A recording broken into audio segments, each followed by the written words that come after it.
स्वामी जी, मंच पर आसीन आदरणीय डॉक्टर वेद प्रताप वैदिक जी, मेरे बड़े भाई सरीखे श्री देवेंद्र शर्मा जी, अजय भाई, मेरे बड़े भाई सरीखे श्री ओपी श्रीवास्तव जी, श्रीमती रेणु श्रीवास्तव जी, अन्य सभी सम्माननीय अतिथिगण, स्वामी जी का जैसा निर्देश है, मैं आपसे 15 मिनट में कुछ बातें कहना चाहता हूं, कुछ बिंदु आपके बीच में रखना चाहता हूं।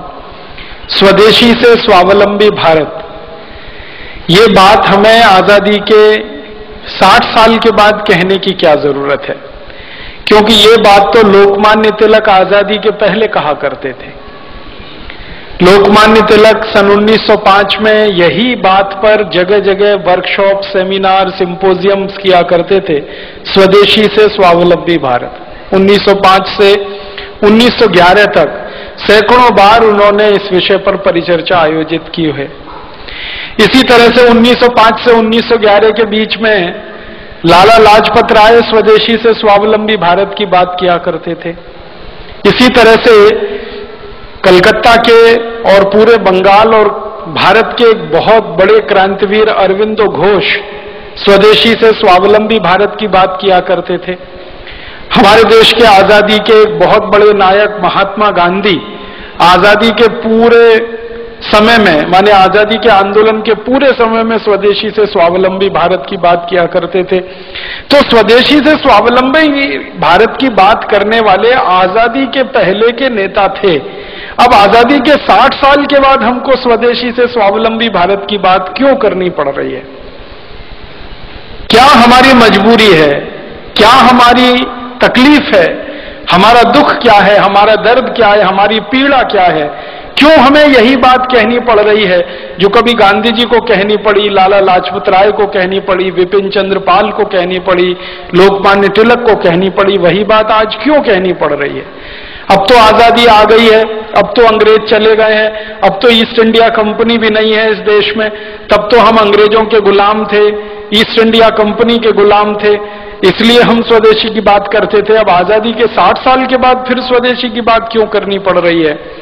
ये गंभीर प्रश्न है और वो प्रश्न मैं आपके सामने खोलना चाहता हूं। बात ऐसी है कि हमारे देश में 15 अगस्त 1947 को सत्ता हस्तांतरित तो हो गई, आजादी नहीं आई, स्वतंत्रता नहीं आई इस देश में। 15 अगस्त 1947 को गोरे अंग्रेजों से काले अंग्रेजों को सत्ता का हस्तांतरण हो गया। स्वतंत्रता नहीं आई, आजादी नहीं आई, क्योंकि स्वतंत्रता का मतलब है अपने तंत्र में जीना, आजादी का मतलब है अपनी व्यवस्थाओं में जीना। स्वदेश माने अपने देश की व्यवस्थाओं में जीना, अपने तंत्र की व्यवस्थाओं में जीना, तब हम स्वतंत्रता की बात कर सकते हैं। लेकिन आजादी के 60 साल के बाद तो एक भी तंत्र ऐसा बना नहीं इस देश में जो अपना हो। जिस संसद से कानून पारित होते हैं वो संसद अंग्रेजों की बनाई हुई है, वो अपनी कहां है? ये गोल गुंबद जो शून्य जैसा है, ये तो अंग्रेजों का बनाया हुआ ढांचा है 1927 में, जिसको महात्मा गांधी ने बहुत कड़े शब्दों में कहा था कि बम लगा के उड़ा दो इसको। गांधी जी के शब्द हैं ये।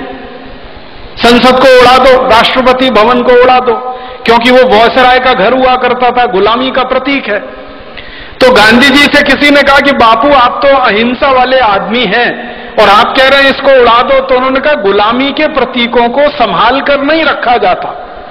कोई देश दुनिया में ऐसा नहीं है जो अपनी गुलामी के दौर के प्रतीकों को साज कर, संवार कर, धोकर और पोंछ कर रखता।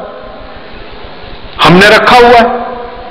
हमारा तंत्र जो संसद हमने बनाई है, दुर्भाग्य से जिसको हम संसदीय लोकतंत्र कहते हैं, ये तो अंग्रेजों का सिस्टम है पूरा का पूरा, जिसको इंग्लैंड में वेस्टमिनिस्टर सिस्टम कहा जाता है, उसको हमने दुर्भाग्य से पार्लियामेंट्री डेमोक्रेटिक सिस्टम कहना शुरू कर दिया, जो कहीं से भी पार्लियामेंट्री नहीं है और कहीं भी डेमोक्रेटिक नहीं। आजादी आई नहीं है, स्वतंत्रता मिली नहीं है, बस इतनी ही स्वतंत्रता और आजादी है जो मैं आपसे कह रहा था कि पहले गोरे अंग्रेजों का शासन चलता था, अब काले अंग्रेजों का शासन चलता है। व्यवस्थाएं सबकी सब वही हैं, कानून सबके सब वही हैं, नीतियां सबकी सब वही हैं, सब कुछ अंग्रेजों के जमाने का आज भी चल रहा है इस देश में। इसलिए हमको आज भारत स्वाभिमान की तरफ से स्वदेशी की बात फिर करनी पड़ रही है, क्योंकि सब कुछ अधूरा है 15 अगस्त 1947 के बाद। मैं आपको बहुत दुख के साथ एक बताना चाहता हूं, अंग्रेजों ने भारत को गुलाम बनाया और भारत जैसे 50 देशों को गुलाम बनाया। उनमें से कुछ देश हैं जैसे कनाडा है, ऑस्ट्रेलिया है, न्यूजीलैंड है, ये एक ग्रुप के देश हैं। भारत है, पाकिस्तान है, बांग्लादेश है, ये दूसरे ग्रुप के देश हैं। मॉरिशस है, श्रीलंका, ये तीसरे ग्रुप के देश हैं। ये ग्रुपिंग किस तरह की है? अंग्रेजों ने 3 तरह के देश गुलाम बना के रखे थे। एक देश को अंग्रेज कहा करते थे self governing colonies. Self governing colonies में ये था कनाडा, ऑस्ट्रेलिया, न्यूजीलैंड, ये अंग्रेजों का गुलाम था, लेकिन इनकी कैटेगरी थी सेल्फ गवर्निंग कॉलोनीज। माने वो देश कुछ कुछ अपने हित के कानून खुद भी बना सकते थे, लेकिन ज्यादा कानून अंग्रेज बनाते थे। दूसरे ग्रुप में श्रीलंका, मॉरिशस जैसे देश थे, जिनको क्राउन कॉलोनीज कहा जाता था उस जमाने में। क्राउन कॉलोनीज में श्रीलंका था, मॉरिशस था, ये सूरीनाम वगैरह ये देश थे। और तीसरा था डिपेंडिंग कॉलोनीज, उनमें भारत, पाकिस्तान वगैरह वगैरह थे। डिपेंडिंग कॉलोनीज सबसे खराब गुलामी का ढांचा था, सबसे खराब गुलामी का। उसमें क्या होता था कि आपको अपने हाथों, अपने देश के लिए, अपनी व्यवस्थाओं के लिए कुछ भी करने का अधिकार ही नहीं है, सब कुछ अंग्रेजों के पास है, आप तो उनके पूरे डिपेंडेंट हैं। तो वो हम डिपेंडेंट अंग्रेजों के हो गए क्योंकि हमारे यहां गुलामी आ गई और वो हमारी कुछ छोटी मोटी गलतियों से आ गई। ईस्ट इंडिया कंपनी यहां व्यापार करने के लिए घुस गई। एक राजा था जहांगीर, उसने आगा न देखा न पीछा, लाइसेंस दे दिया व्यापार करने का। जैसे आजकल हमारे नेता विदेशी कंपनियों को व्यापार करने के लाइसेंस दे देते हैं थोड़े से पूंजी के लालच में कि विदेशी पूंजी आएगी, थोड़ी विदेशी पूंजी आएगी। इन मूर्ख नेताओं को यह नहीं मालूम है कि बाहर के बोतल के दिए हुए खून से कोई मरीज जिंदा नहीं बचता। अगर किसी व्यक्ति का खून बनना बंद हो जाए, अगर किसी देश में पूंजी का उत्पादन होना बंद हो जाए, तो बाहर की पूंजी लाकर किसी देश का विकास नहीं हो सकता। जैसे किसी मरीज के शरीर में खून बनना बंद हो जाए, तो बोतल का खून चढ़ाकर कितने दिन जिंदा रखेंगे आप उस मरीज को? आखिर उसको आज नहीं तो कल अपना खून बनाना ही पड़ेगा, तभी वो जिंदा रहेगा। वैसे ही पूंजी की जरूरत है तो पूंजी उत्पादन का तरीका बढ़ाना पड़ेगा, बनाना पड़ेगा, न कि ये कि हम भीख मांग के हमेशा पूंजी लाएंगे। तो विदेशी पूंजी पर आधारित ये देश बनाने के चक्कर में सारे दरवाजे खोल दिए। आजादी मिलने के 50 साल भी पूरे नहीं हुए, सारे दरवाजे फिर खुल गए।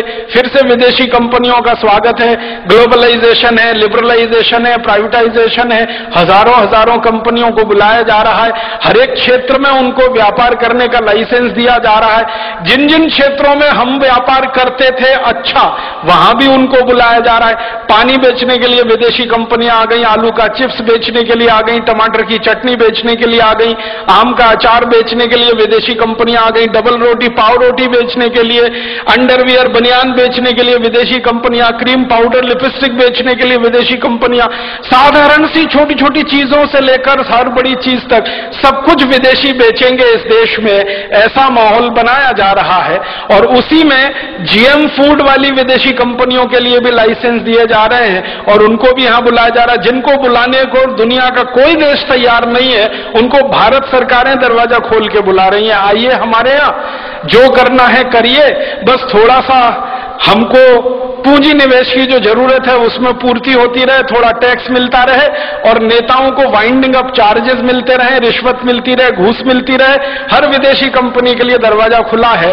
ऐसा लगता है कि भारत कोई खैराती धर्मशाला हो गया है जिसमें हर एक के लिए दरवाजा खुला है, सबको बुलने आने की खुली छूट है।